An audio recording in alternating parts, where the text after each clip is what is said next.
Howes Street, Divination Club.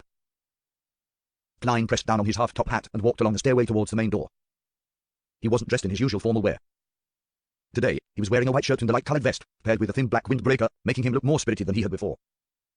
This set of clothing was more suitable for combat, and had only cost him £1, including the fee for the small pocket that he had sewn into the vest.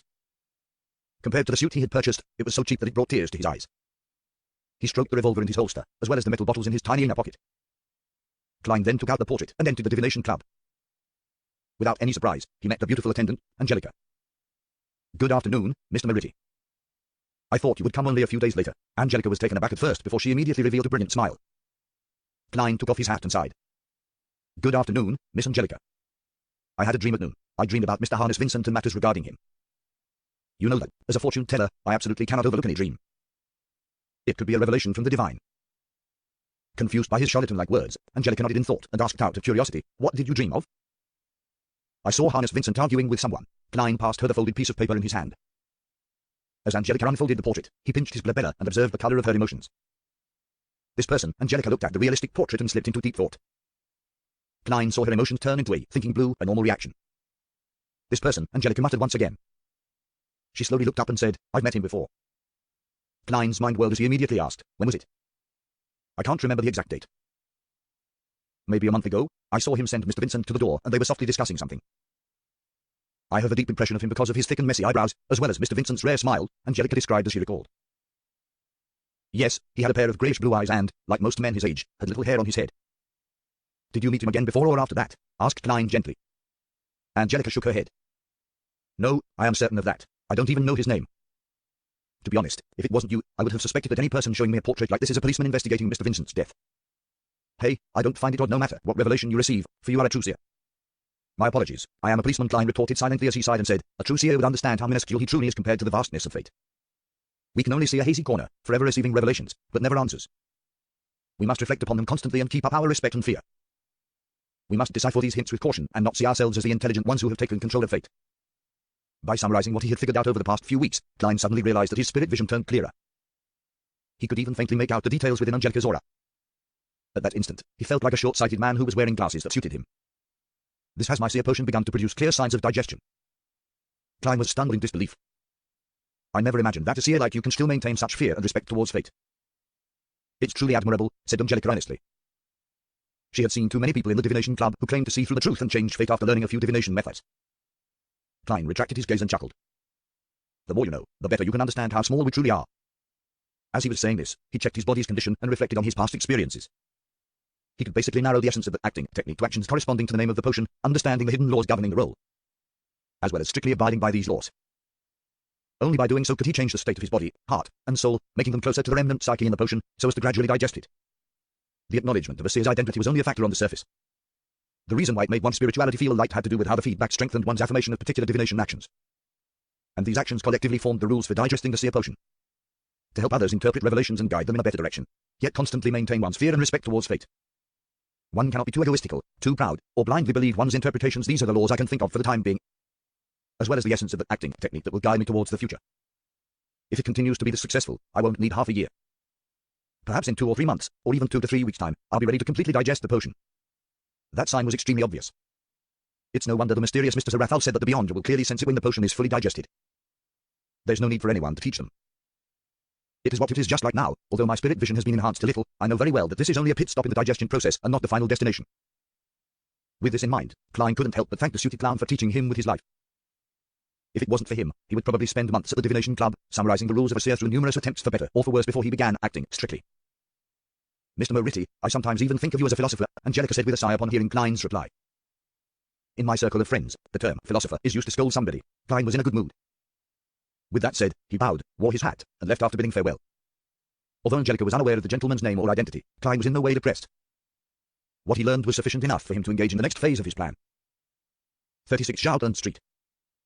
Inside Blackthorn Security Company. Dunn looked at the portrait in his hands with his deep grey eyes. "You wish to carry out a search for this person?" "Yes." Klein had long prepared a reason for this.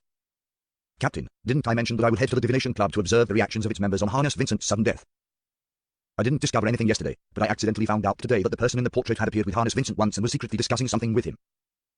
I flipped through our team's investigation report just now, but I didn't discover any person resembling him in the report. There were no loopholes in his description. Even if Dunn Smith were to take this portrait to the Divination Club, he would get the same answer from Angelica. Dunn cast his gaze away from the portrait and laughed. From the looks of it, the compensation funds went to waste. Captain, isn't your memory bad? Why would you mention the compensation at this point in time? Klein maintained a smile and didn't say a word. Was this drawn by you? Dunn asked in passing. Yes, I drew it with the help of ritualistic magic, Klein replied, completely honest. Of course, speaking the truth and revealing the whole truth were two different matters. Dunn nodded slightly and said, get old Neil to make a few more sets. I'll get Kenny and Royal to investigate and seek the cooperation of the police department. If this clue is of any use, you would have contributed greatly once again. May God bless us. Klein tapped 4 spots on his chest as he appeared abnormally devout. For him, all he needed from Dunn and Company was to figure out the name and identity of the man in the portrait. He could divine his location above the grey fog. Despite it being his day off, Klein didn't immediately return home after leaving the Blackthorn Security Company. Instead, he took the public carriage to the harbour and arrived in front of the Evil Dragon Bar's entrance. In his considerations, although a Civ act the means to directly engage in combat with an enemy or the means to cast spells quickly, combat could be classified in many ways. Not all battles were chance encounters. As long as he had sufficient time to prepare, a seer could similarly deal with an enemy using ritualistic magic. It was exactly how he resolved the magic mirror divination incident at Selena's house. And this also meant that it was best if a seer brought along the essential oils, herbs, and tiny candles to avoid being in a situation where they were unavailable when they were needed most, thus resulting in a helpless death. After all, not everyone was like Selena, who had an entire assortment of mysticism items which could be used. As for the ones he applied for, as Klein had practiced frequently, he had used up most of them. He kept what was left in his tiny inner pocket. He patted the cash note in his pocket and pushed open Evil Dragon Bar's door and strode in. It was noon and there weren't many customers in the bar. Nor were there any rat baiting or boxing matches. It was quiet and not lively enough. Klein observed the guests drinking beer and playing cards as he walked toward the billiard room that led to the underground market. At that moment, he saw a muscular old man walk out with a torn admiral's jacket draped over his shoulders. Were you the friend old Neil brought last time, reeking with the smell of alcohol? The blue-eyed, messy brown-haired elder sized up Klein and laughed. Klein guessed at his identity and took off his hat and bowed. Yes, how might I address you? Old Neil often mentions you. I'm the boss here, Swain. The blue-eyed elder's arms were thick and brawny. He had firm muscles and had the bearing of a military officer. Former Tinjan mandated Punisher Captain Rumor has it that he was once part of the Royal Navy. Klein replied politely, yes. If you're in need of money, feel free to approach me, Swain laughed as he mentioned before walking towards the bar counter. At that moment, Klein's heart stirred as he immediately shouted, wait a moment, Mr. Swain. I have something I would like to ask of you. Swain halted in his steps, turned halfway around, and said with a chuckle, you look, well, very similar. No, I'm not having memory issues. The corner of Klein's lips twitched as he pointed at the portrait he drew and asked, have you met this gentleman before? He suddenly realized that Selena had likely been brought by Harness Vincent to the underground market. This resulted in Elizabeth's knowledge of the Evil Dragon Bar as well. Then, could the man in the portrait who had some relationship with Harness Vincent have come here before? Swain took a careful look and replied affirmatively, I remember him. He had asked me if I had documents or items related to the main peak of the Hornus Ice Mountain Range. Documents and items related to the main peak of the Hornus Ice Mountain Range. Klein was taken aback as he suddenly connected that to another matter. Back when he was borrowing the journal issue related to the main peak of the Hornus Ice Mountain Range at the Wayville Library, the librarian had casually mentioned that someone had just returned it. Therefore, he still remembered very cleverly and didn't need to flip through his name cards to determine if the man existed. Could the gentleman who borrowed the journal issue before me be the one in the portrait? The gentleman that had witnessed the exchange of the Antigonus family's notebook. The more Klein thought about it, the more likely it seemed. Otherwise, who would have borrowed those random journal issues for no reason? Yes, research regarding the main peak of the Hornus Ice Mountain Range is quite an unpopular field. Other than the corresponding lecturers and associate professors, the common hobbyist would have never heard of it. Even the original Klein, who was a history graduate, only knew about it from the Antigonus family's notebook. Although Tinjan is a city of universities, there wouldn't be that many people who were interested in the topic. And even if there is anyone interested, most of them would remain within the university's compounds. There would be no need to borrow the book from the Wayville Library. The most important point is that the book happened to be borrowed only recently. By analyzing it this way, there really is a problem. I wasn't sharp enough and failed to realize its sigh. It looks like I have no talent at being a detective or acting like Sherlock Holmes. While these thoughts raced through his mind, the boss of Evil Dragon Bar, Swain asked in puzzlement, is there a problem? Since there were customers and bartenders around, he could only ask indirectly. Nothing at all. I'm just wondering how I can investigate this gentleman. As you know, Harness Vincent died at his home. Klein had long prepared his excuse. He didn't want to make the mandated Punishers become interested in the ancient relics from the main peak of the Hornus Ice Mountain Range. Vincent was one of the rather famous fortune tellers in Tinjan City. He often came here. Swain had indeed given a perfunctory answer, but as he recalled, he said, now that I think about it, the gentleman in the portrait did come together with Vincent at the very beginning. That is exactly what I wanted to know. Do you remember his name? Klein pressed immediately. Swain shook his head and chuckled. I won't ask for my customers' names or identities unless I knew them to begin with, like old Neil. All right then. Klein deliberately revealed a saddened look. To him, it didn't matter if Swain knew, because he could check at the Wayville Library. To borrow books from a privately funded library, he had to leave personal information, and his identification must have had sufficient credibility. After all, Klein had relied on an introduction letter from a senior associate professor before he obtained a library card. Even if the gentleman had forged his information, it is very likely that he left some clues which can be helpful to my divination. Klein watched Swain as he returned to the bar counter before entering the billiard room in deep thought. He wasn't in a hurry to head to the DeWayville Library for his investigations. He planned on completing his purchases first. After all, it was unknown if he would encounter danger and be required to use ritualistic magic for subsequent developments.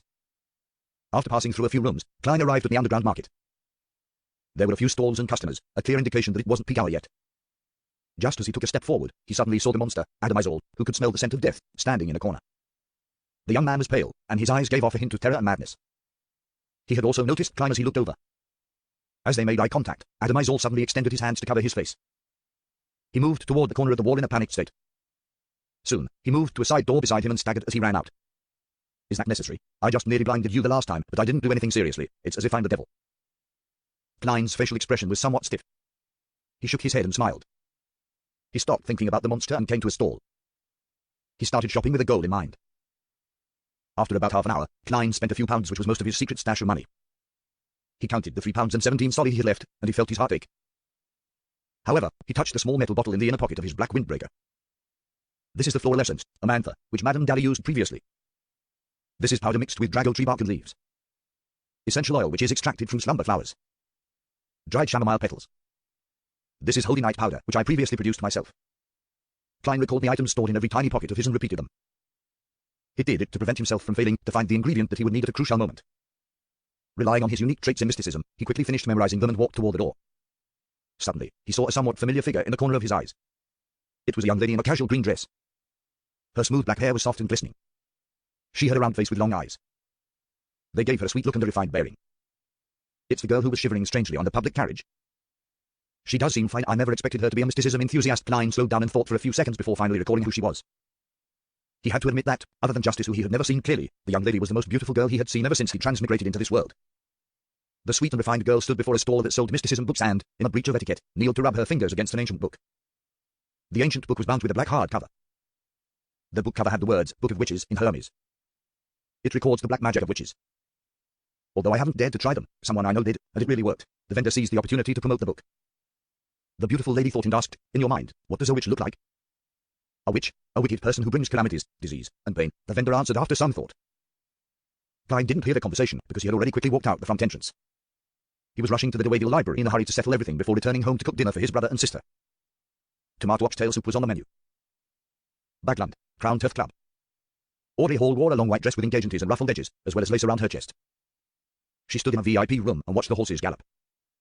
She wore a veiled hat decorated with blue ribbons and silk flowers, and a pair of light-coloured fishnet gloves. Her cold and distant gaze seemed out of place in the bustling venue. Just as the racehorse breasted the tape, her friend Viscount Blaine came closer and said with a suppressed voice, Audrey, every time I see you, you look beautiful from a different angle. How can I help you? In the past, Audrey might have basked in the young man's compliment, but now she could see Blaine's ulterior motives through his speech and attitude.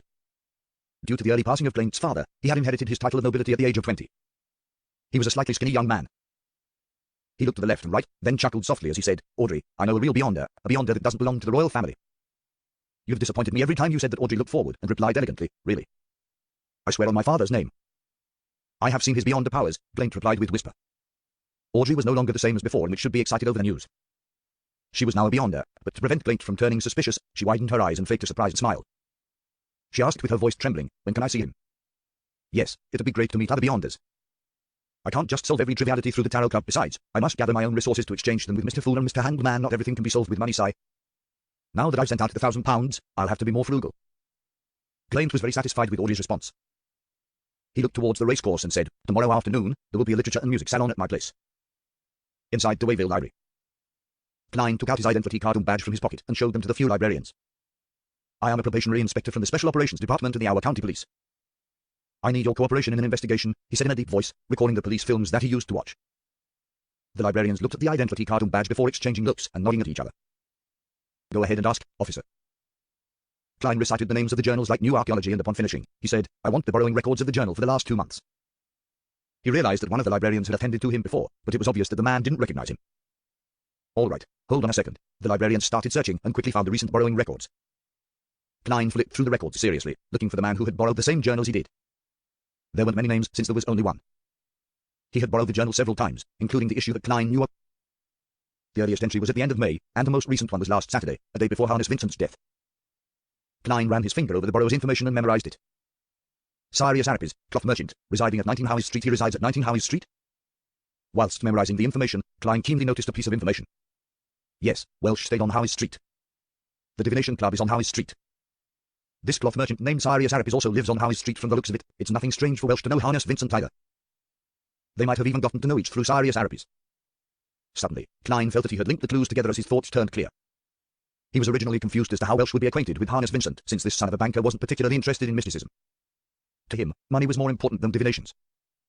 But now, Klein felt that he had an inkling as to how they became acquainted. According to the descriptions of several magazines, middle-class and wealthy residents would gladly pay a visit to their neighbours from the same social class in order to form a social circle which is beneficial to them. Similarly, Welsh and the cloth merchant, Cyrus, absolutely have the motivation and opportunity to become friends since they both lived in the Howes Street vicinity. It isn't hard to understand how Cyrus knew Harness Vincent, who regularly went to the Divination Club on Howes Street. Perhaps it was a coincidental meeting, or perhaps Harness had helped him out before. Regardless, this made it possible for the two of them, who frequently ran into each other within the same area, to become closer to one another. Harness Vincent wanted to sell his ancient books, and thus, Cyrus introduced him to Welsh, who was an undergraduate of the history department. In Harness' dream, there was the figure of the suspected evil god, the true creator. He also knew of the proper incantation format. This proves that he was very deep into the realm of mysticism. The possibility that he might have even been a member of some secret organization cannot be dismissed. I cannot rule out the possibility of him joining some secret organization under Cyrus's influence. With ideas coming to him so easily, Klein could tell that the information the man had left behind had a certain level of credibility without even using divination methods. Even if he isn't called Cyrus Arapis, nor works as a cloth merchant, and doesn't live at 19 Howes Street, he definitely resides at Howes Street or, at the very least, somewhere nearby. While these ideas ran through his mind, Klein viewed the borrowing records once again with this new train of thought. The last time he came to the Wayville Library was last Saturday, a day before Selena's birthday party, which was also a day before Harness Vincent died. Several days have already passed since then, but he hasn't returned the issues that he borrowed. According to past records, if he only borrowed 2 issues, he would usually return them the next day. Could this mean that he knows of Harness' death and was scared to the point that he no longer dares to come to the Wayville Library again? Yes, he started by borrowing several unrelated history books and journals until he narrowed down what he needed, which is very similar to what I had read. This means that there was no one teaching him. There was no senior associate professor from the history department of a university. He did this completely through trial and error. What would a shock target do? 2 choices. 1, if he had all the necessary information, he would head straight to the main peak of the Hornus Ice Mountain range. 2, if he still lacks information, he would lay low and observe the situation. He would only show himself again if he's certain that Harness' death wouldn't implicate him. Having made this conclusion, Klein closed the borrowing records and returned them to the librarians. He then took out the portrait and asked if anyone had seen the man. Unfortunately, many people came to borrow books every day, and the librarians didn't have any impression of the average person. All right, thank you for your time. Klein put away his identification documents and his badge. He had no intention of continuing the investigation alone. This wasn't only dangerous, but also troublesome. He planned to head to Joutland Street once again and hand the case over to Captain and his teammates. He then planned to go home and prepare his tomato oxtail soup for his siblings before heading to the world above the grey fog to divine the target's whereabouts and condition. Officer, is there anything else? A librarian asked sincerely as he heaved a sigh of relief. Klein nodded slightly and asked, No, I will come back if there are new clues. He held his black cane with his left hand and made his way to the door. At this moment, he saw a man enter the library with his head hung low.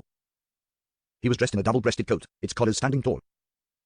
When they walked past each other, Klein caught a glance of his thick, messy brows, and his pair of greyish-blue eyes. These were things the tall collar couldn't hide. Cyrus Arapis, a coincidence. Klein froze. He didn't expect to meet his target here. What kind of luck was this? Wasn't this too much of a coincidence? He evaluated his physical condition and felt his aching sore muscles. Thus, he acted as though nothing had happened and continued walking towards the door. Well, we have to follow what our heart tells us. Safety matters. It doesn't matter if I missed this opportunity as long as Cyrus is still in Tingen. At this moment, the man in the double-breasted coat arrived before the counter and was handing the journals to one of the librarians. It's a return, he said with a soft, muffled tone. The librarian received the journals causally, and when he saw it, he suddenly froze. He subconsciously looked up indifferently as his body couldn't help but tremble. Is there a problem? The man asked in a deep voice. His question seemed like a spark that ignited the fuse, causing the librarian to instantly lose his self-control.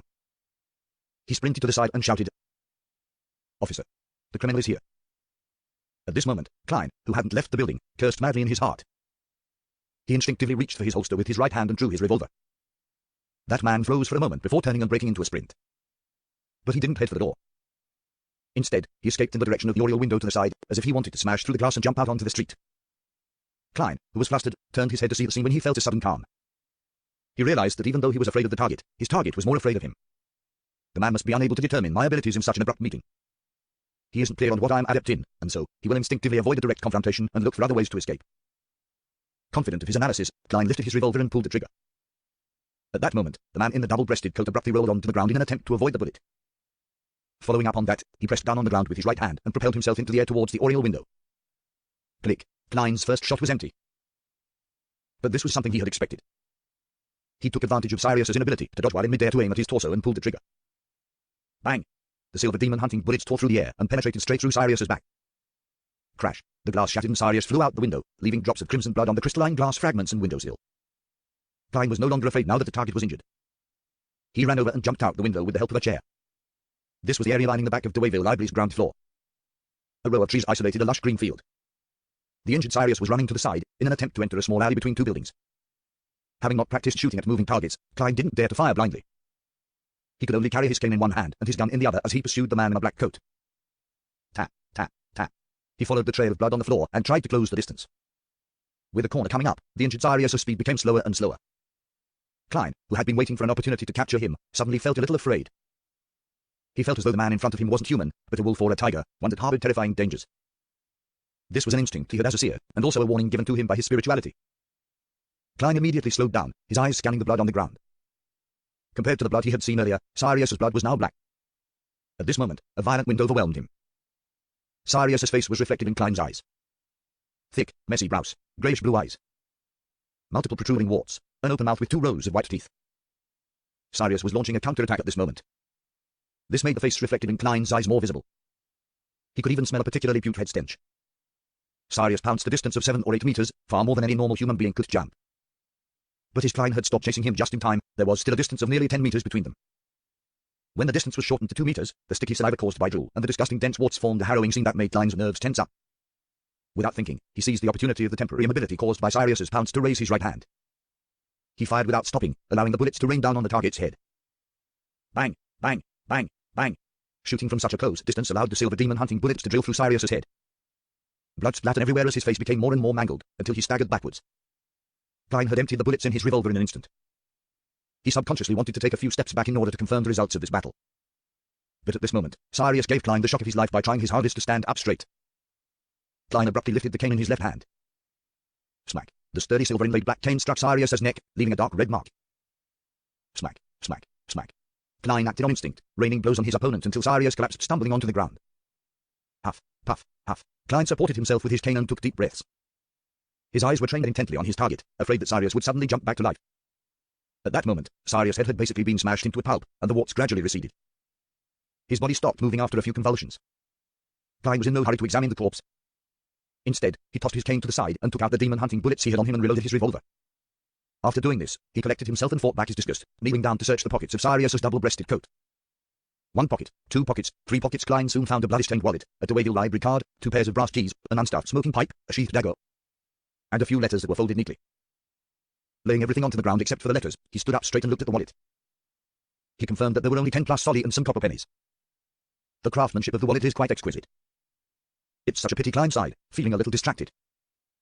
If I didn't spend so much of my private stash of money, buying a wallet would have been on my schedule today. After shaking his head, Klein opened the letters and quickly scanned through them. Dear Mr. Z, please allow me to defend myself. When Harness and I sold off the Antigonus family's notebook, it wasn't stupidity or betrayal. It didn't appear special in any way when it was in our hands.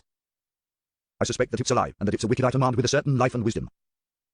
It was something dangerous that needed to be sealed. At different stages, and before different people, it shows different contents. This is a proven fact that I've learned from the lamb in the police station. Although the notebook shows content that is sufficiently true each time with plenty of evidence, I believe that it would only reveal the completed content in the hands of a descendant of the Antigonus family. When Harness and I received it, we could only see some trivial matters of the Antigonus family, the general situation of the nation of the Ebonite on the main peak of the Hornus Ice Mountain range, and also the 3 sequence potion formulas we handed in to you previously. As you know, the secret order has the seer pathway in its grasp and possesses powerful tracking abilities, so Harness and I believed that it would be a risky move to continue keeping the notebook. The value it had presented to us wasn't sufficient for us to take the risk. Since we couldn't wait for your reply, we agreed amongst ourselves to sell the notebook to Welsh, who was living on the same street. He enjoyed collecting relics and ancient books, and he could afford to pay a high price for it. As for the subsequent developments, you are already aware of it. This is the first thing that I'd like to explain. As I am writing these words, Harness is dead. He died due to a heart attack during his sleep. That must be a blessing from God, to prevent him from suffering the outcome of falling into the hands of heretics. I had no choice but to move to somewhere safer, more hidden. I didn't even dare to leave the house. Luckily, the lamb told me that the reason Harness was being eyed by the heretics wasn't because of the Antigonus family's notebook, nor was his identity exposed. It was just that he had taken in a silly female disciple in the hopes of slowly developing her into one of us. His female disciple had stolen a glance at his secret incantation and tried the magic divination while in a talk heretic was watching. I believe you can pretty much guess the rest of the story, so there is no need for me to describe it. It's a pity that the position of the lamb isn't high enough, so the actual details cannot be determined. From various feedback, it seems the heretics have yet to suspect me. Their investigations came to a halt due to Harness' sudden death. Therefore, I will return to the streets and plan to borrow a few more journal issues from the DeWayville Library to seek out more clues. As a faction that also had the Seer pathway in its grasp, the Antigonus family must have had some divinations regarding its decimation. They must have left behind secret treasures that would allow for the revival of the family. There's sufficient reason to believe that the treasure is hidden on the main peak of the Hornus Ice Mountain range, which is in one of the relics in the nation of the Ebonite. Having read that, Klein's pupils constricted rapidly. He nearly dropped the letter.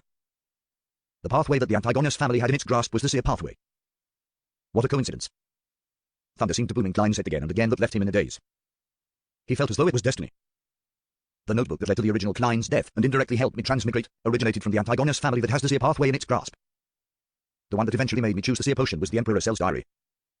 While Emperor Cell was biased towards the Seer sequence because of the mysterious Mr. Seraphal, who was the leader of the secret order, which also has the Seer pathway in its grasp. This is like a suffocating net sewn by fate. What exactly is lurking behind all of this? Klein held the letter and paced back and forth. He needed to verify the contents with other sources. Yes, the secret order that the Seraphal family controls is pursuing and searching for the belongings left behind by the Antigonus family. If both parties share the same beyond the sequence, there will be a sufficient reason and motive. Perhaps it is to bridge any missing sequences, obtain rare ingredients for a higher sequence advancement, or covet the other party's accumulated experiences in avoiding the loss of control. Going by this line of thought, it is rather reasonable that the Antigonus family has at least part of the Seer sequence chain. Yes, when I was divining for clues pertaining to the clown potion, the images that emerged were mostly related to the Antigonus family. The only exception was the suited clown from the secret order. Therefore, the true meaning behind the symbolism is that each scene carries the possibility of obtaining the clown potion and a clue. However, I didn't understand the crux of the issue and regrettably missed it. With the two corroborating evidence, Klein nearly believed the matters that Sirius had brought up in the letter. He also understood why he constantly heard the word Hornus Ice in the murmurs he shouldn't be hearing. The earliest occurrence of this happening was when I first consumed the Seer potion. He wore a serious expression as he thought to himself. Meanwhile, he guessed that, being a survivor of those that made contact with a relic of the Antigonus family and becoming a beyonder of the Seer pathway were two necessary conditions to hear the murmurs. Saying, Hornus Ice. Is there really a secret treasure buried within the ancient ruins on the main peak of the Hornus Ice Mountain range by the Antigonus family? No, I can't think about this. Just the notebook alone has killed so many people. Any complete treasure would be even more terrifying. Klein shook his head subconsciously and cast his gaze onto the third piece of paper, which was the last of the letters. Honorable Mr. Z, I hope I can gain your assistance. I believe that you should be sufficiently interested in the treasure too. Until then, I will make myself look like a normal person, a normal lover of history. When the end of days arrives, I will offer all of Tingen's lambs as a sacrifice to God. Humbly, Sirius Arapes. When he finished reading Sirius's letter, Klein had the urge to laugh. Hey, why do I feel like I saved Tingen? What was this guy trying to do? Heretics are truly unbelievable. Who is this Mr. Z? He seems like someone in a high position at the very least. He should be at the same sequence as Captain. Where was Sirius sending the letter to? He didn't write down the address. It seems like that's the cautiousness of a heretic. They wouldn't put the address on until the moment before they sent it out. Right, if the Antigonus family had the potion of the Seer pathway in its grasp, then would the clown potion be among the 3 formulas inside the Antigonus family's notebook that Sirius sent? Highly likely. In that instant, Klein seemed to have found clues to the clown potion. Although Sirius didn't bring the formula along with him, it was possible that he had left some form of record at his hideout. He must have also had it in his head, in his memories. Klein looked at the corpse before him and considered the problem of making a dead person speak. It required almost zero consideration, as an idea immediately popped into his head. Mediumship. Spirit mediums could directly communicate with spirits that had yet to disperse. Seers, Mystery Prize, and others could roughly accomplish the same thing using ritualistic magic. Previously, when he was dealing with the corpse of the suited clown, there were 3 things that had kept Klein from using mediumship. Firstly, he was in a hurry to save the rest. Secondly, he didn't have the ingredients with him, and lastly, he lacked confidence. Thus, he didn't consider the option of mediumship and missed his best chance. When they returned to Blackthorn Security Company, the spirit was mostly gone. Even a spirit medium could only get superficial information. But now, Klein happened to have all the ingredients and tools, and he happened to have the experience of communicating with lingering resentment through the help of dream divination. My only concern about contacting the spirit of the heretic would be being placed in the same situation as Captain's entry into Harness' dream where he saw a horrifying existence. However, Captain only remained frail for 2 days, and he wasn't considered severely injured. Yes, I could give it a try. He hesitated for less than 20 seconds before making a decision. He didn't want to miss out on this opportunity. He raised his head, turned around, and cast his gaze toward the spot where the window had shattered. There was a crowd gathered there watching. He took out his identification card and badge before returning to the broken window. He then told the onlookers through the shattered oriel window. I am a probationary inspector from the Special Operations Department of the Our County Police. I have shot a criminal to death. Please take this badge to the nearest police station and tell them to send back up to deal with the follow-up. The rest are to help me cordon off this area. Do not allow anyone to come close, for they might contaminate the scene. Yes, officer. The librarian that caused Klein the trouble quickly took the badge. When the entire scene was cordoned off and no one could enter the grass patch, Klein returned to the corner and stood by the side of the corpse. He was glad that the innocent crowd couldn't see the dead body, which looked more like a monster than a human. He put down his cane and revolver, then reached into the inner pocket of his windbreaker to take out a metal bottle. He was going to use the techniques of a mediumship ritual with dream divination to make the dead man speak. Klein twisted open the golden bottle's cap and brought it to his nose. He took a whiff of the stimulating scent that energized him. This was holy night powder made using slumber flowers, dragon blood grass, deep red sandalwood, mint, and other herbs. Since it was simple to concoct, Klein had made a batch the moment he got the ingredients from the underground market. It was going to be of use now. He poured a little of the holy night powder on his palm and collected himself. His irises turned dark. Next, Klein put away the metal bottle and scattered the powder onto the ground after infusing his spirituality into it. He scattered the powder as he walked, forming a circle around Sirius's corpse. A formless barrier rose, separating them from the outside world. Klein flicked away the remaining holy night powder on his hand and took out the other metal bottles. He sprinkled the amantha pure dew and other liquids in the surrounding area. The ritual he set up was different from the one old Neil used at Trey Bieber's house, since the aim of the ritual was different. For example, old Neil poured the liquids before using the holy night powder. That could create a serene and holy state second only to an actual altar. Klein had used the holy night powder first before pouring the liquids to prevent Sirius's remnant spirituality from being disturbed by the surrounding objects while still barely managing to have an environment that satisfied the requirements of the ritual. If he had used old Neil's method, the rest of Sirius's spirituality would have been purged, making it impossible to establish a connection. After finishing his preparations, Klein put away the materials and entered a state of cogitation. He recited the Hermes incantation softly. I pray for the power of the dark night. I pray for the power of the mystery. I pray for the goddess loving grace. I pray that you'll allow me to communicate with the heretic spirituality inside this altar. As the incantations reverberated throughout the sealed space, Klein suddenly felt a massive, terrifying, and mysterious energy descend upon him. His eyes turned completely black as though he had lost his pupils and the whites of his eyes. Seizing the opportunity, Klein recited a divination statement in his heart, the formula to the clown potion. The formula to the clown potion. As he was reciting the statement, he used cogitation to temporarily enter a dreamlike state. It was a hazy grey world without a sky or ground. Klein was unusually alert as he observed a transparent, ethereal figure. He extended his right hand and touched the remnants of Sirius's spirit.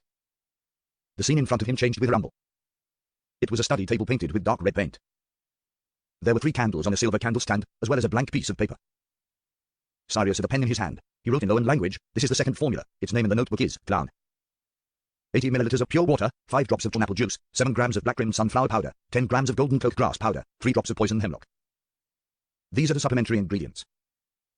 The main supernatural ingredients are 1 crystal of the single horn of the matured Hornus Grey Mountain goat and a complete stalk of a human-faced rose." Sirius seemed to have the clown potion's formula memorized as he quickly finished writing it. He paused for a moment and took a sip of coffee, then he unwound the silver pendulum around his wrist. He held the pendulum and closed his eyes, muttering terms to himself such as, the end of days, peace of mind, hope for the Lord's blessings, and confess. After Sirius finished his prayer, Klein finally saw the pendulum clearly. Under the wound silver chain was a thumb-sized human figurine. The figurine had a single eye, a trait unique to giants. It was facing down, its legs bound by chains that connected upwards. At that moment, the single eye of the giant suddenly had a faint red glow. Crack! The scene Klein witnessed shattered as his legs buckled, almost causing him to kneel to the ground. Klein felt pain in his head as though he had been struck ruthlessly in the head with a bat. His vision turned blood red as his hands involuntarily reached out to protect his knees. He recovered several seconds later and stood back up. He felt that his spirituality was unusually weak, as if he had heard the murmurings that penetrated his mind once again. But due to his progress in digesting the magic medicine, the adverse reaction calmed down quickly. The hanged giant, the true creator Sirius and Harness were both members of the Aurora Order. But the captain saw a huge cross in Harness' dream. The terrifying being crucified on the cross wasn't the Aurora Order's hanged giant. Klein took 2 deep breaths and waited for his spirituality to slowly recover. The Aurora Order was a secret organization that sprang into existence about 200 to 300 years ago. They worshipped the true creator and symbolized him with the hanged giant. They believed that every human being had divine qualities, and as long as they persevered and made it through the countless trials, they would be able to accumulate enough divine qualities to become angels. According to the internal records of the Nitorps, the sequence 9 of the Aurora Order was secret suppliant. These Beyonders could sense the existence of mysterious and horrifying beings and were armed with a decent amount of knowledge regarding sacrifices and some knowledge on ritualistic magic. There was enough evidence to claim that senior secret suppliants experienced distortions of their worldview and lost control easily. Little was known about the Sequence 7 which the Aurora Order had grasped. Sequence 8 was Listener. This was considered quite a terrifying job for a Beyonder. Every listener could listen directly to the whispers of the secret entities. Thus, they frequently came into contact with powerful, distorted, unique abilities. But consequently, if they were unable to advance, it was difficult for them to survive the next 5 years after becoming a listener. Furthermore, the comments the Nitorps had in the reports were that every listener was a lunatic. Even if they looked normal on the surface, they were always crazy on the inside. The details of the report regarding the Aurora order flashed through Klein's mind. His initial theory was that Sirius was a secret suppliant. From the description, secret suppliant are as hopeless as seers in battle. That does fit Sirius's actions just now. What happened later was a loss of control brought about by the injury. Yes, Fry once said that every Beyonder would more or less undergo some weird changes after they died. Klein thought as he tapped 4 points on his chest to praise the goddess. After his spirituality recovered slightly, he concluded the ritual with the appropriate procedure and dismantled the wall of spirituality. With a whoosh, a gust of wind blew as Klein forced himself to look at Sirius's corpse. He noticed that there was still an obvious wart on Sirius's mangled face. It was a dark purple wart, almost black. There seemed to be liquid and a light gleaming within. What kind of transformation was that? Klein rubbed his temples, not daring to touch it. He bent over and retrieved his cane, allowing it to bear his weight. After what had just happened, he knew that Sirius's spirituality had been completely destroyed. Even the spirit medium Dally would be unable to communicate with him. After a while, Klein saw Captain Dunn and his partners, Leonard and Kenley. It seems like your fate is tied to Beyonders and evil forces. In just a few weeks, you have come across more supernatural incidents than what we usually see in months, Leonard joked, looking at the corpse on the ground. It might not be a coincidence, Klein added, as he suddenly thought about the red chimney he had seen in his dream divination. As well as the majestic palace on the main peak of the Hornus Ice Mountain range, other formed this focus on him. He took the opportunity to mention it in passing. Dunn surveyed the surroundings and, with his grey eyes trained on Klein, asked, "You tried channeling his spirit?" There were still traces of holy night powder and the scent of the essential oils. "Yes," Klein replied truthfully. "I was worried that you would arrive late and that the remains of his spirituality would scatter." "You don't look well. Are you all right?" the short Kenley asked in concern. Klein passed Sirius's undelivered letter to the captain and began from the beginning. "When I went to the underground market to purchase materials for the rituals, I suddenly remembered that Selena had also once gone to the Evil Dragon Bar and that it was Harness Vincent that brought her there. This meant that Harness was a regular there. Thus, I suspected that the person in the portrait, someone who's definitely connected to Harness, might have gone to the underground market too. I asked the boss Swain about the portrait, and he gave me confirmation. He told me that the man had once tried to buy documents and items related to the Hornus Ice Mountains. That reminded me of the library. I recalled that the librarian had mentioned that someone had just returned the journal issue I wanted to borrow. Leonard stood to the side, listening with a smile. He suddenly interrupted, "And so you brought your identification documents and badge here to flip through the borrowing records? Actually, I am very curious. Why would you come into conflict with this man here? Even if it was a direct encounter, with your style of doing things, you would have pretended that you didn't know him and would just leave the library. Then you would come to Zhaoland Street to ask for our help. Yes, there was no need for you to take the risk. As long as you confirmed the target and that he hasn't left Tingen, there would always be a way to find him," Dunn added as he reviewed the letter. Klein immediately said in embarrassment. The librarian recognized him and shouted for the police to help. "There's no way I could have pretended not to hear that." Leonard and Kenny looked at each other. One tried to cover his amusement, while the other turned his head to the side. Dunn nodded, his gaze leaving the letters. "Did you get anything from channeling his spirit?"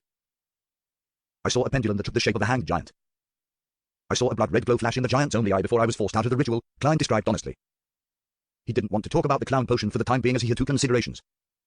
First, if Dunn and the rest were able to find Sirius's hideout and the corresponding records, then it would make no difference if he told them or not, as there would be no additional contributions attributed to him. Second, if Dunn and the rest were unable to find it, he could report it in the future. This way, he would be awarded with another contribution, allowing him to acquire the ingredients needed to concoct a potion. This was a way to obtain double the rewards for a single task, a technique that stemmed from old Neil's recent teachings. "Aurora order," Dunn muttered to himself before he asked some relevant questions. After Klein answered all his questions, he saw the fatigue in Klein's eyes and waved his cane. "Not bad. You foiled a scheme that was targeting Tingen. You can go back and rest. Kenley, bring old Neil over." After giving out instructions, Dunn smiled bitterly and shook his head. Before Sequence 6, Beyonders of the Sleepless Pathway lack many supplemental abilities. We can only conduct the simplest of ritualistic magic. "Captain, you mean that from Sequence 6 onwards, a Sleepless Pathway Beyonder would gain improvements in the corresponding aspects?" Klein asked out of curiosity. "Yes," Dunn confirmed. After leaving the Daffodil Street Library, Klein nearly fell asleep in the carriage on multiple occasions on his way back to Daffodil Street. He lumbered into the house, he then removed his hat and jacket before falling asleep on the sofa.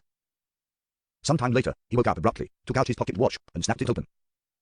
"Melissa will be back in half an hour, Benson in 45 minutes if I don't get up. I'll have to make them wait an hour before we can have dinner." Klein rubbed his forehead as he entered the kitchen. He washed his face with cold water, then took out the oxtail, tomatoes, carrots, and onions he had bought that afternoon. After he prepared the ingredients, he suddenly froze. He had a feeling that his actions just now formed a strange juxtaposition with the incident that afternoon. "I am a man who just saved Tingen," Klein mumbled in amusement. He put on a white apron and got to making dinner. After 8 in the evening, in the Moretti family's dining room. As he looked at the shallow soup left in the bowl, Benson raised his hand to cover his mouth to give a satisfied burp. "Although that was our third time eating it, I still find it delicious. The sourness and sweetness of the tomato and the chewy texture of the oxtail blends into a perfect and unique flavor. Klein, I'm sorry that the Blackthorn Security Company caused Tingen City to lose such an outstanding chef." Melissa leaned backwards in her chair and nodded in agreement silently. This is because you have yet to try real cooking. Klein smiled humbly. If we have a chance in the future, let's head to Bonaparte restaurant on Howes Street for some authentic Intis cuisine. And also the Coastline restaurant in the Golden Indusborough for some southern delicacies. These were restaurants that were always covered in the newspapers, where the average cost per person was around £1.50. I like your cooking more, Melissa answered without hesitation. Benson chuckled and changed the topic. But I ultimately feel that there's something lacking from the tomato oxtail soup. Perhaps it shouldn't be eaten with bread. Klein nodded in agreement. It's best complemented with rice. Rice, Melissa muttered with an expression of yearning. Tingen, which was located north, wasn't considered a big city. Besides a few particular restaurants, it was difficult to have any chance of eating rice. To Benson and Melissa, this kind of food only existed in the descriptions of newspapers and textbooks. Looking at his sister's expression, Klein laughed. Wait till we save another 6 months' salary, and we will find a chance to go on vacation in Desai Bay and try the delicacies there. Desai Bay was located in the far south of the Loan Kingdom, and a third of it belonged to Fenopota Kingdom. It had plenty of sunlight and beautiful scenery, and the peddler was very famous. Before Melissa could share her opinion on saving money, Klein said, in another 3 months, I should get another raise. By then, we could totally fulfill our desire to travel as well as save money for necessities. Why? Benson and Melissa's attention was redirected as expected. Klein coughed lightly and smiled while explaining, due to my professionalism. The police department, which always collaborates with our company, intends to hire me as their part-time history consultant. They would pay me extra, at least £2 a week. If you see me in a police uniform in the future and showing the corresponding police documentation, please don't be shocked. Of course, as you know, the work efficiency in governmental departments is as slow as a 90-year-old lady's footsteps. They still have to go through a lengthy procedure, and they're required to do a thorough inspection of me. Hence, on my off days for the next 2 months, I'll be heading to Coy University quite often to see my mentor and the teaching staff I know to learn more. Seeing the shocked look in his brother and sister's eyes, he paused and said with a strange expression, just like Emperor Russell said, one is never too old to learn. Benson maintained a few seconds of silence before saying in a half self-deprecating and half emotional manner, is it too late for me to sign up for university? Knowledge really is wealth. And also power, Klein added silently. Benson, you need Klein's grammar books and his classic literature textbooks, Melissa said out of the blue, stealing the words from Klein's mouth. Benson's expression seemed to change. He gritted his teeth and said, Klein, pass me those books tonight. Even if all they do is put me to sleep, I am determined to read them for an hour, no, an hour and a half a day. I swear in the name of the goddess. If I can't do it, I will be a curly-haired baboon. A smile immediately plastered across Klein's face. No problem. The next morning, Klein hung his coat and hat on the clothes rack in the break room. Then he followed Roseanne's instructions and walked to the basement to the duty room outside Kenneth Gate. Captain Dunn and members Fry, Seeker, Royal, Leonard, and Kenley were all there. As his grey eyes glanced past the newly promoted Nitork, Dunn smiled and said, we have a routine meeting every Thursday to summarize past missions and discuss various challenges.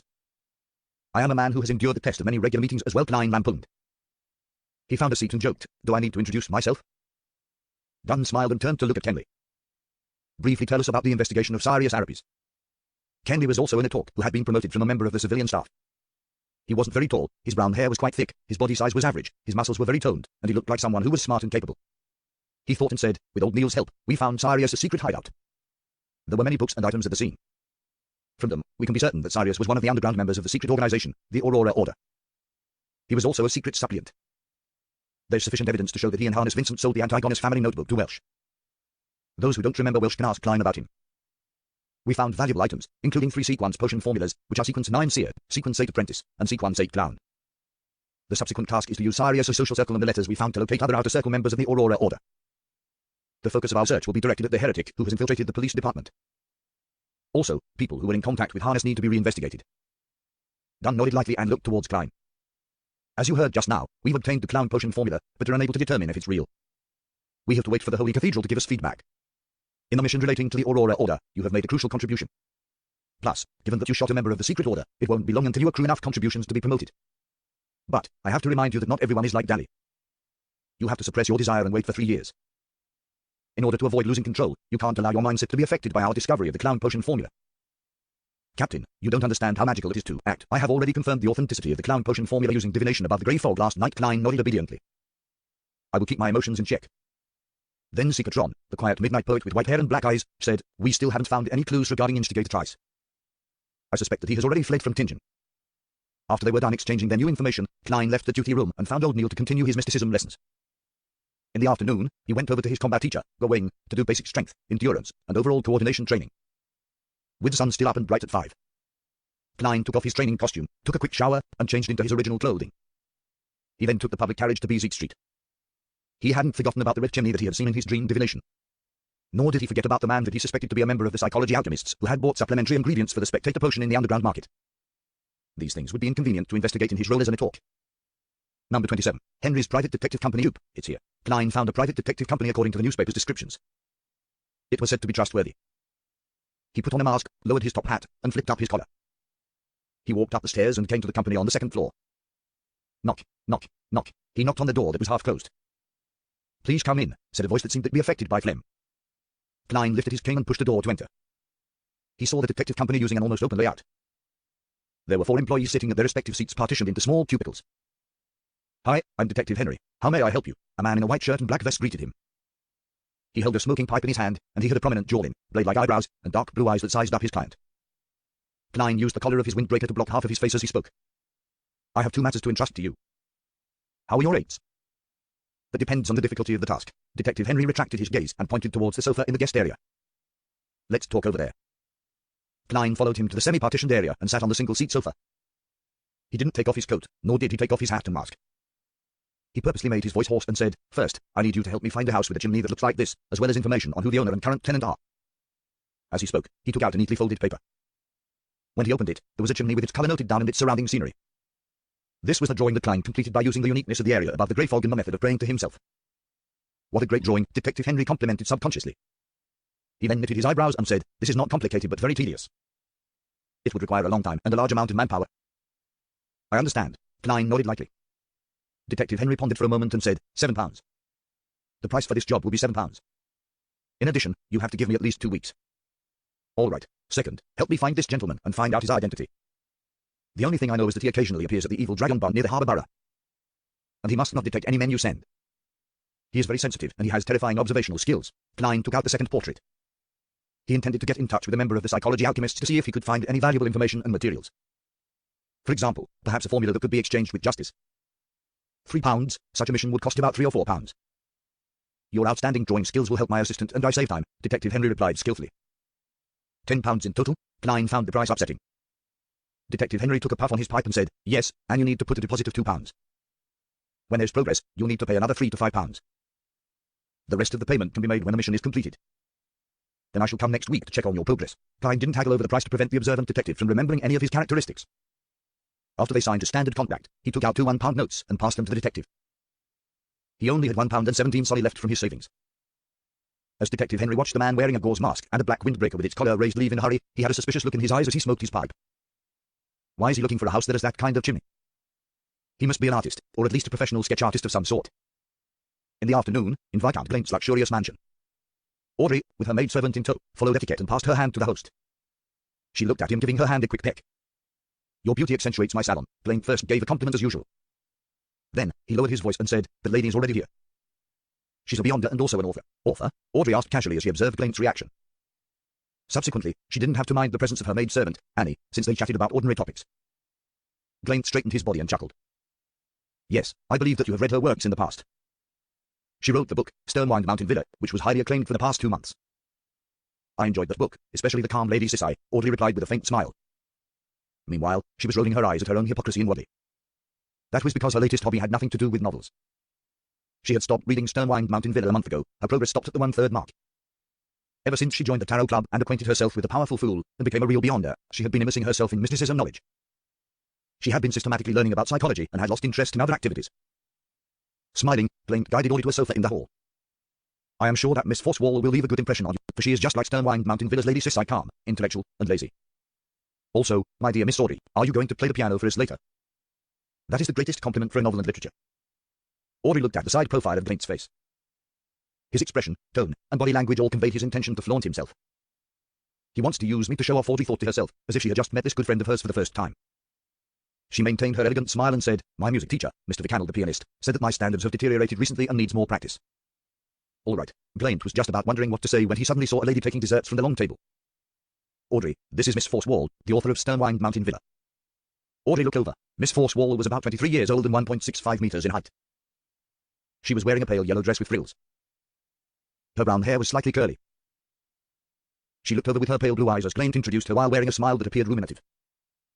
Audrey had noticed several small details in the less than 3 seconds of observation. There are faint traces of yellow on Miss Force's fingers. She likes cigarettes. There are obvious calluses on her fingers that Spots used to hold a pen, fitting her identity as an author. Her arm movements show that she has decent strength. This is not a quality expected of an author, unless she is passionate about exercising. Perhaps she was born like this, or she might have engaged in some other occupation in the past. She displayed her calm, rational, and precise style in Sternwind Mountain Villa. This must be linked to her previous occupation. Her eyes and emotions relaxed, giving me the feeling that she is looking down on me and blamed. Is this the psychological superiority a Beyonder has over an ordinary human? If it was a coincidence that Blaint discovered her identity as a Beyonder, then she should feel some anxiety and uneasiness. After all, she is unable to guess his reaction and what he would do next, since the unknown always brings about fear. This indicates that she was the one who voluntarily approached Blaint, having learned about our hobbies. She must be quite confident about what is going to happen next. Why would a Beyonder approach Blaint? Does she need monetary support, or the Beyonder ingredients stored in the treasury? Or perhaps she needs help with something. At this moment, Blaint was introducing Audrey to Force. Madam, this is the Miss Audrey that I mentioned previously, the most sparkling gem in all of Bagland. Her father is Count Hall, a trusted aide of His Majesty and respected member of the Cabinet. Good afternoon, Madam Force. Sternwind Mountain Villa is still seated by my bed to this very day. Audrey adhered to the rules of the aristocracy and curtsied. But she added silently, that's because I haven't finished reading it even after a month. Force returned the niceties simply and said, good afternoon, Miss Audrey. Your beauty sure leaves an impression. I think that I already have an idea for my next novel. Hey, Viscount Blaint said that you have exceptional talents in music. They merely exchanged praises as they were in public. After watching Force continue towards the dining table as she targeted a cream cake, Audrey retracted her gaze and headed to the living room with Blaint. She recalled the details she had seen just now and tried to figure the motives of the woman. She wanted to gain some advantage in future conversations. As she took a step forward, Audrey, who was as calm as an objective spectator, stepped on her dress and nearly fell. At this moment, her personal maid-servant, Annie, caught her, allowing her to maintain her grace.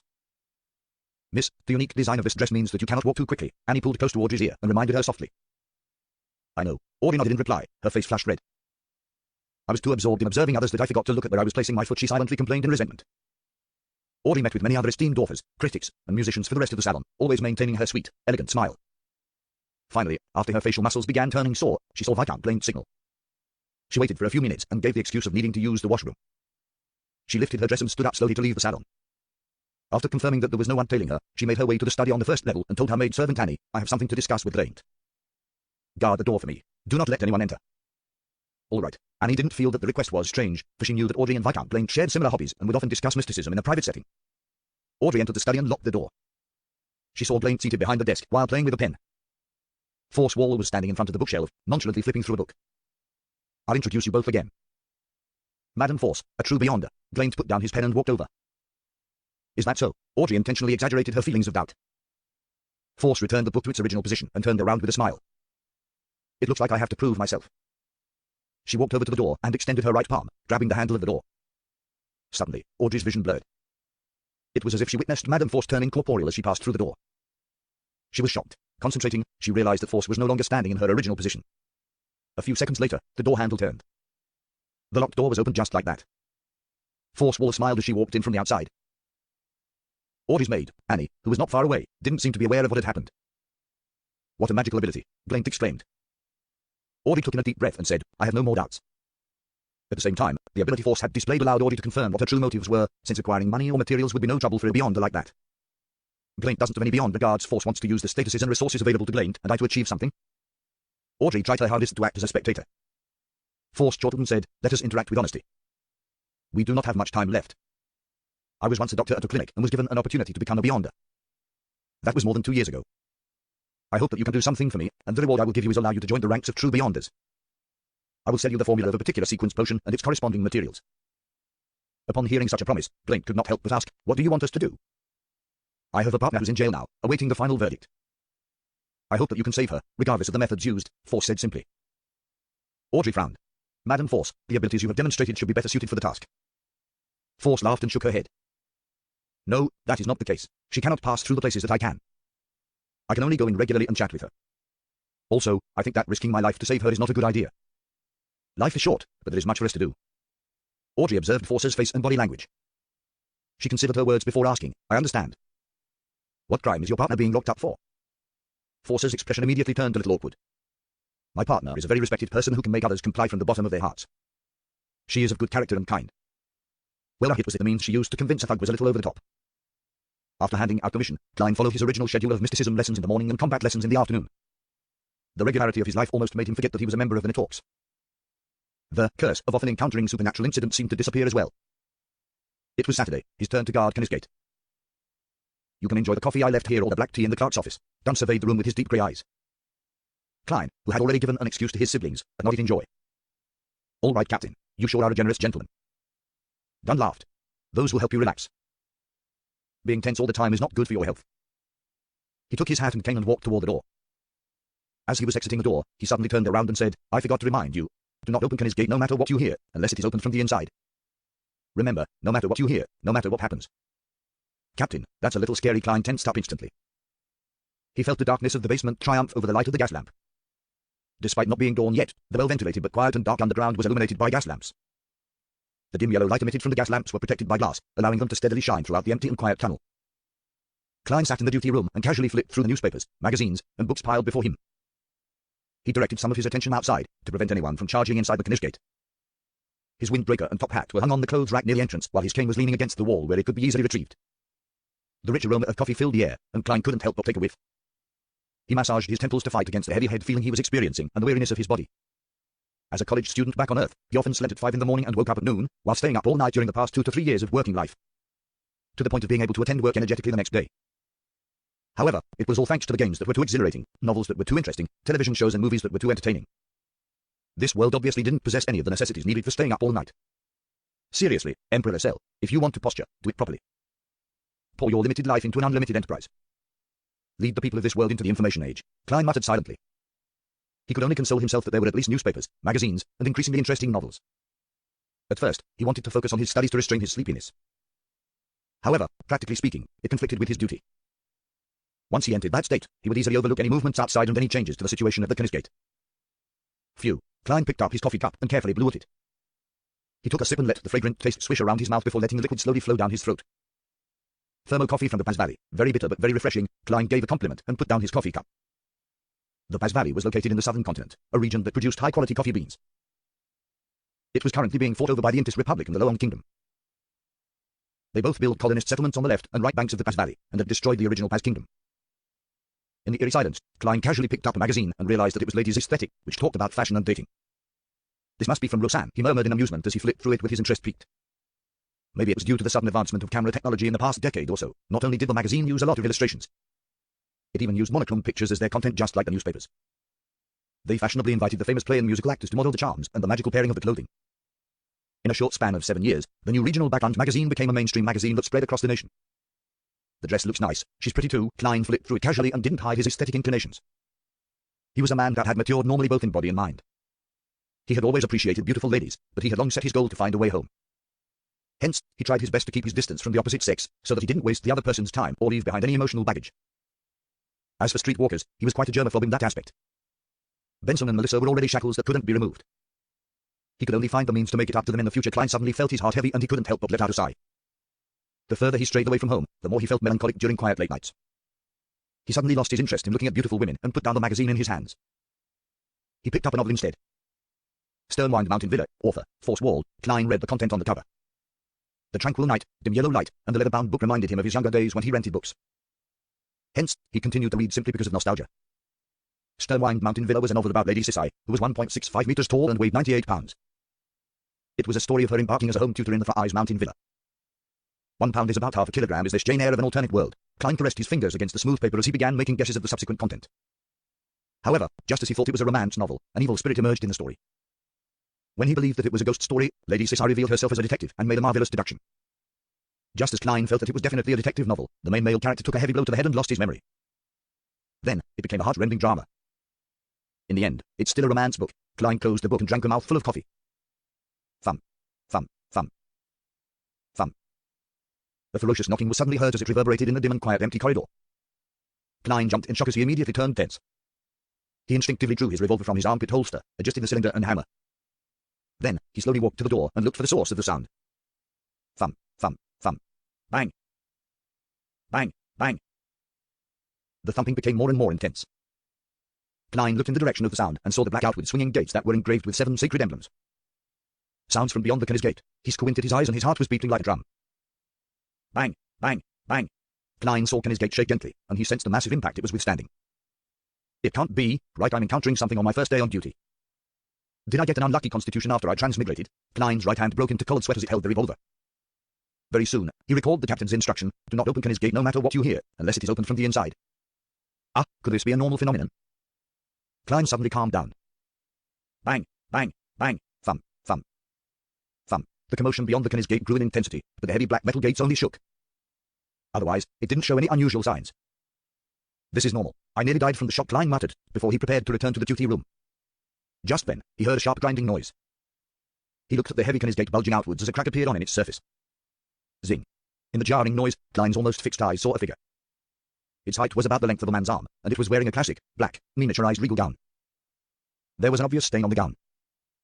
It had a not-so-exquisite face, black eyes, and tightly sealed lips. It was a cloth puppet, a toy cloth puppet. At that moment, when Klein was about to subconsciously raise his gun to take aim, the cloth puppet leaned heavily into the crack in Kennys Gate and unfurled the paper it was holding. There were many mysterious symbols on the paper, some that Klein knew and some that he had yet to learn. Together, they formed a vertical eye. Klein had yet to understand the situation when the regal-gowned puppet was suddenly dragged back by a shapeless force to the back of Kennys Gate. Creak. Kennys Gate closed once again, with no more knocking or pounding sounds. The basement regained its tranquility and silence as though nothing had happened. I have to inform Captain that Kennys Gate was opened from the inside, but it closed itself at that moment. Klein's mental facilities returned to him as he felt alarm, fear, and doubt. A few seconds later, he recalled what the cloth puppet was. Since he was an official member of the Nitorks, he was given the clearance to know about the Grade 3 sealed artifact sealed behind Kennys Gate. Number 0625. Name, Misfortune Cloth Puppet. Danger Grade 3. Considerably dangerous. It has to be used carefully. It can only be applied for operations that require 3 or more people. Security classification, official Nitork member or above.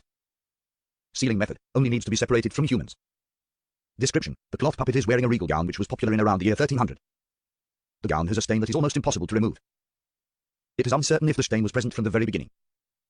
In a few tragic cases of individual family financial crises recorded in Tingen, the police noticed the existence of the puppet. It was always placed in the children's bedroom, on the side table next to the bed. A few Nitorks accepted the request and started an investigation on the puppet. The initial evaluation determined that it brought misfortune, causing people around it to be unlucky and find themselves in danger. Finally, they would die one after another. It only took 2 weeks for the tester to reach the brink of bankruptcy. The puppet isn't equipped with the capability to live. It doesn't have any inclinations of escaping the seal. Through extended periods of experimentation, we discovered that as long as one does not come within 10 meters of it for more than half an hour a day, one wouldn't be tainted with misfortune. If misfortune has befallen someone, the person will immediately have his situation turned for the better as long as the misfortune is transferred to another person. Appendix. The puppet first appeared in the house of an old lady, Tess, who lived in the lower street of Iron Cross Street. She was a toy maker. Due to old age and her husband's severe illness, with both her children passing on early, she had no choice but to move to the Iron Cross Street's lower street. This was the last toy she sold. She exchanged the puppet for some poisoned hemlock and ended her and her husband's lives, having starved for more than 3 days. As Klein recalled the information of sealed artifact 3-0625, he felt even more doubtful and horrified. Didn't it say the puppet isn't equipped with the capability to live? Didn't it say that it doesn't have any inclinations of escaping the seal? What did I see just now? What dragged it back in the end? The symbol that was drawn on the paper that it unfurled, what does it mean? That scene earlier was like how a psychotic murderer deals with his victim as the victim slams on the gates heavily and cries for help desperately, only to be dragged back. While these thoughts flooded him, Klein decided not to make any decision on his own. He returned to the duty room and pulled a rope. The rope tightened, the gear spun, and there was suddenly a hurried ringtone that rang on the second floor of the Blackthorn Security Company. Leonard Mitchell and the other sleepless who were playing cards in the entertainment room immediately put down their poker cards and ran to the basement. The sound of running footsteps entered Klein's ears, calming him down as he stood at the entrance of the guard room. Leonard arrived first, holding a revolver. He asked in a solemn voice, "What happened?" Watching Leonard struggle to stop, Klein suddenly thought of something that Roseanne had mentioned in the past. 3 years ago, Leonard, who had just become a sleepless, tried to run down the flight of stairs despite not having adapted to the potion's power, causing him to fall and roll down. With a cough, Klein pointed at Kennys Gate and said, there was a knocking noise from the inside, which then became a loud slamming noise. Then the door was pushed open a little. Kennys Gate was pushed open, the short Kenny asked in shock. Yes, a slit was opened. Klein continued his description. He saw that Leonard, Kenley, and Royal had stopped approaching the guard room, instead forming an arc formation a few steps away, loosely surrounding Klein. He paused for a moment before asking, "Are you suspicious of me?" "No, it isn't suspicion. This is protocol." Kenley shook his head. In this tense atmosphere, Leonard maintained his flippant attitude, laughing as he added, "There have been incidents like this in other churches." The beyond guarding Kennys Gate lost control and pulled the bell before killing 2 teammates who came to help. All right. Klein no longer felt angry and aggrieved at being ostracized. Instead, he asked, "Then how should I prove that I haven't lost control?" Leonard wiped away his flippant smile and tapped his chest 4 times. With a hoarse voice, he recited softly, "Lacking clothes and food, they have no shelter in the cold.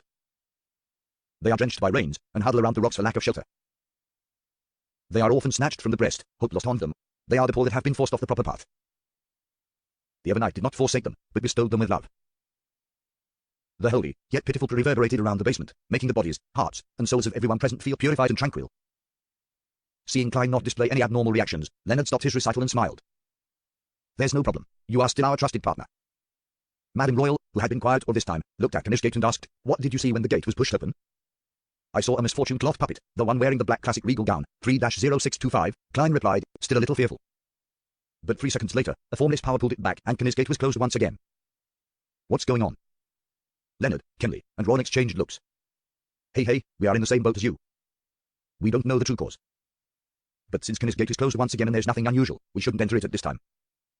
We have to wait till dawn for the captain. Royal calmly added, I will wait here and guard the gate with you. All right. Leonard moved his hand and gave a bantering laugh. As the most powerful person here, I shall stay too. Kenley, return to the second floor just in case the police department is an emergency case and cannot open the door. Kenley didn't say much, he just nodded immediately and left. Leonard glanced at Klein and Royal. Perhaps we can continue our card game? It's best to have some sort of entertainment in circumstances like this, to relax. No problem. Klein adjusted his revolver and put it back into his armpit holster.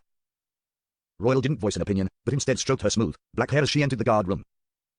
While playing Fighting the Landlord, No Fighting Evil, Klein said casually, Misfortune cloth puppet, I mean 3-0625, according to its description, isn't equipped with the capability to live. Ha, 3 aces. Leonard showed his hand and replied with the same casual tone, in the past 40 years, 3-0625 hasn't displayed any lifelike characteristics. We can first assume that the information is correct and make our assumptions based on that. Pass. You already have an idea, Royal asked simply. As Klein hesitated to think about whether he should throw his 3 deuces, Leonard took a sip of his freshly brewed coffee and said, yes, since 3-0625 shouldn't have any lifelike characteristics, then its actions today must have been influenced by some other factor. This factor must also be rather recent. Otherwise, we would have observed this phenomenon a long time ago. Has there been anything different about Knights Gate over the last month? Royal saw Klein toss his 3 deuces and pondered for a few seconds.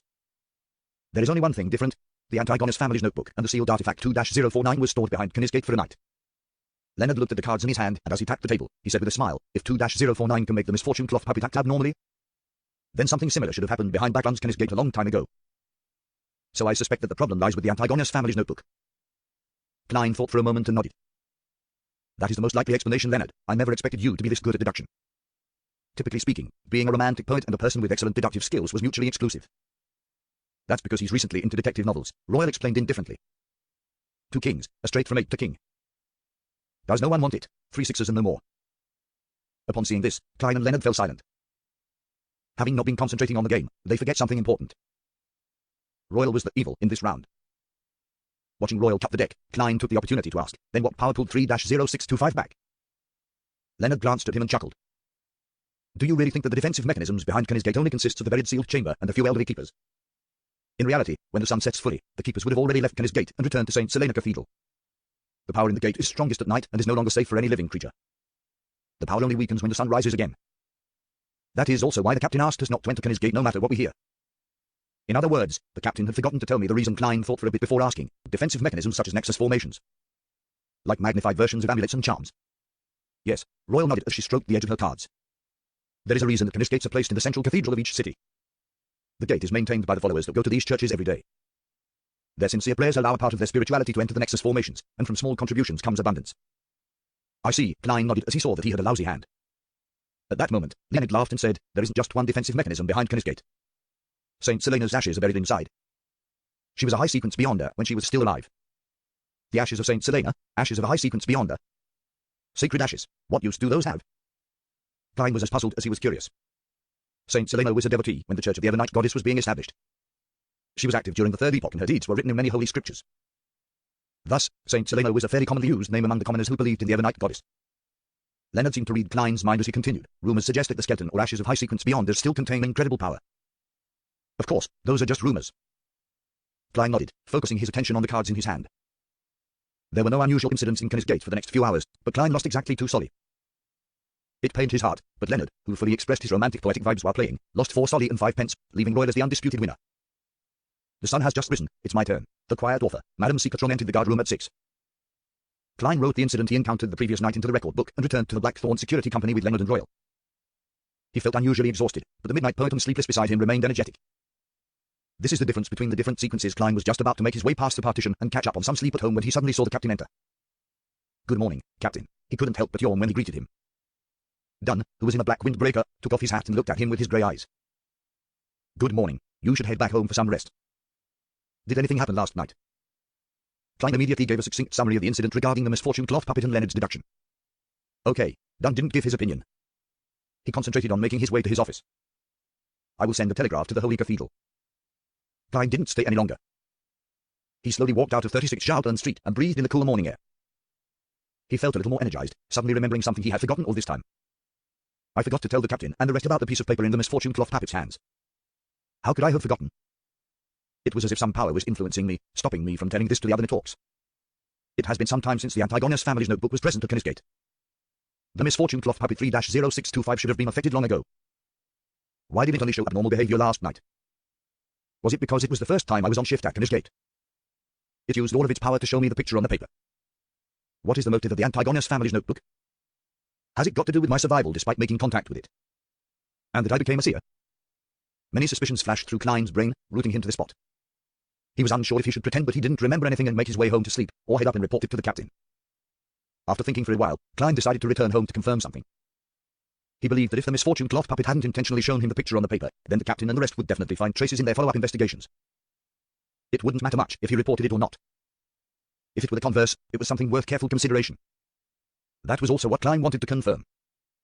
He took the trackless public carriage to Daffodil Street. When he returned home, his brother Benson and his sister Melissa had yet to wake up, since it was Sunday. The living room was dark and quiet. Klein boiled a kettle of water, threw in some tea leaves, and drank it with wheat bread. Then he took his coat, hat, and came towards the stairs. He subconsciously lightened his footsteps to avoid making any loud noises. Just as he got to the second floor, he saw the bathroom door suddenly open, and Melissa, who was wearing an old dress, came out with a sleepy face. "You're home," Melissa was rubbing her eyes sleepily. Klein covered his mouth and yawned. "Yeah, I need to crash. Don't wake me up before lunch." Melissa tersely acknowledged when she suddenly recalled something. "Benson and I are going to St. Selena Cathedral pray and attend Mass in the morning. Lunch might be slightly later." As not so devoted believers of the Evernight Goddess, she and Benson went to the church once a fortnight, while Klein, who was a Nighthawk, hadn't entered the church since the last time he was followed by the member of the secret order. "No, I'm at the cathedral every day, just that I'm in the cathedral's basement," Klein justified himself subconsciously. He was currently most worried that the goddess would abandon him as a fake believer. If his ritualistic magic didn't respond at crucial times, he would be in big trouble. But then, when one considers old Neil, the goddess is quite forgiving towards the Nighthawks. That's right, Klein comforted himself.